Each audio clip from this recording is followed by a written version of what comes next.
Младите семејства ќе се стимулираат да градат своји куќи преку намалување или ослободување од плаќање на комунали за градежно земјиште во помалку урбанизираните делови на општините, најави министерот за транспорт Александар Николовски. Во таа насока сметаме дека изградбата на куќи е нешто што треба да го стимулираме во периодот кој што е пред нас. Тие се подобри за создавање на семејство, имаат поголема комоција, поголем простор за развој на децата и на развој на семејствата, и во таа насока со општините веќе работиме на една активна програма за урбанизирање на делови од општините каде што би можеле по прифатливи услови да се градат куќи. Исто така работиме со општините во дел на намалување или ослободување од надоместокот за уредување на градежното земјиште. Од владата се надеваа дека оваа мерка ќе помогне при справување со демографската рецесија со која се соочува Македонија.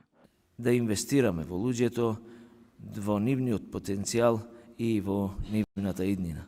Да ги поддржиме младите за да имат шанса да учат, да работат и да успеват тука. Според информациите кои ги сподели премиерот Христијан Мицкоски, наталитетот во Македонија е во алармантен пат веќе 75 години.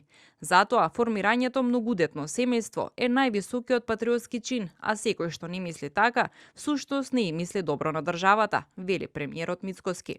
Се плашам дека ќе бидеме држава под 1 милион жители и тогаш ќе имаме на еден пензионер еден вработен.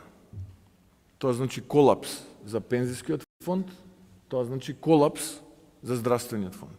Секој оној кој што си игра играчки и кој што не го разбира, колку е ова озбилно, не мисли добро на државата.